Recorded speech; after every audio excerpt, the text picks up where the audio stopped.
एक बार एक गांव में एक किसान अपने दुखों से बहुत दुखी था।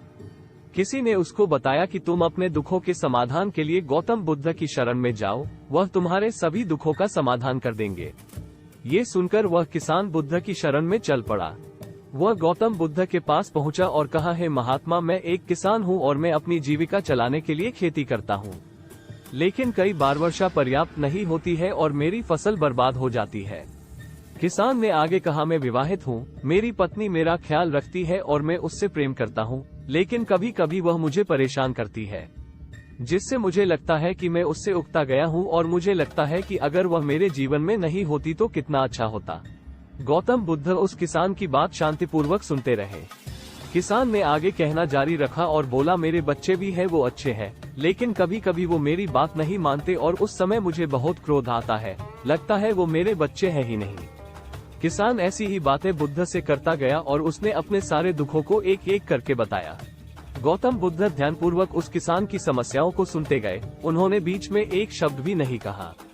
किसान अपनी समस्याएं बताता चला गया और आखिर में किसान के पास बताने को कोई भी समस्या नहीं बची।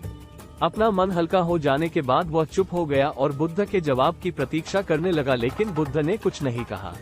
किसान अब और सब्र नहीं कर सकता था। वह आवाज ऊंची करते हुए बोला, क्या आप मेरी समस्याओं का समाधान नहीं करेंगे? मैं तुम्हारी कोई सहायता नहीं कर सकता, बुद्ध ने उत्तर दिया। किसान को अपने कानों पर यकीन नहीं हुआ। ये आप क्या कह रहे हैं? लोग तो बोलते हैं कि आप सभी के दुखों का निवारण कर देते हैं, तो क्या आप मेरे दुखों का निवारण नहीं करेंगे?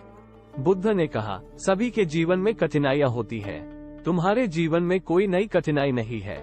ये कठिनाइयाँ तो सभी के जीवन में आती जाती है। कभी मनुष्य सुखी होता है तो कभी दुखी, कभी उसे पराये अपने लगते हैं और कभी उसे अपने लोग पराये लगने लगते हैं। ये जीवन चक्र है, इनसे कोई नहीं निकल सकता है। वास्तविकता में हमारा जीवन कठिनाइयों से भरा हुआ है। मेरा, तुम्हारा और सभी लोगों का जीवन समस्याओं से ग्रसित है, इसलिए मैं इन समस्याओं का समाधान नहीं कर सकता हूँ। यदि तुम किसी एक समस्या का उपाय कर भी लो तो उसके स्थान पर एक नई समस्या खड़ी हो जाएगी। यही जीवन का अटल सत्य है। ये सुनकर किसान क्रोधित हो गया। बोला, सब लोग कहते हैं कि आप महात्मा हैं, मैं यहाँ एक आस लेकर आया था कि आप मेरी सहायता करेंगे।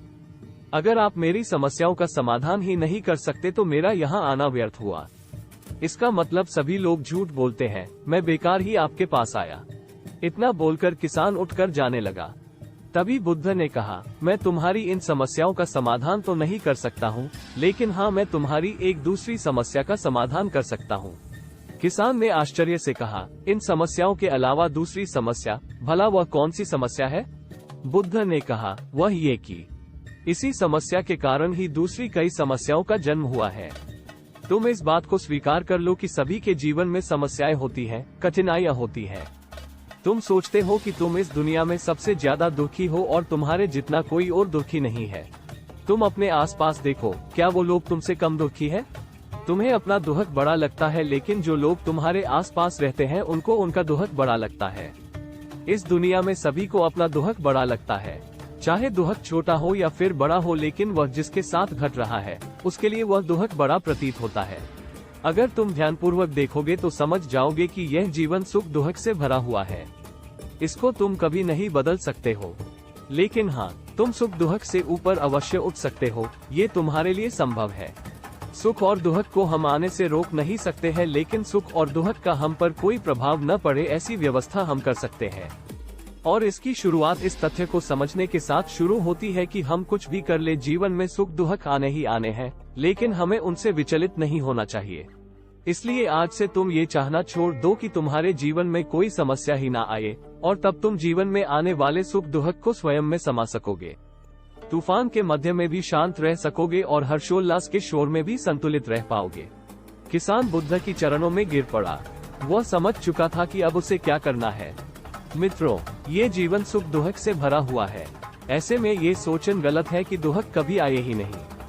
इस कहानी में भगवान बुद्ध द्वारा कही गई बातें हमें दुख से घबराने या सुख में अत्यंत उत्साहित होने की जगह एक संतुलित जीवन जीने का संदेश देती है। यदि आपको ये कहानी पसंद आई हो तो कृपया इसे अपने दोस्तों के साथ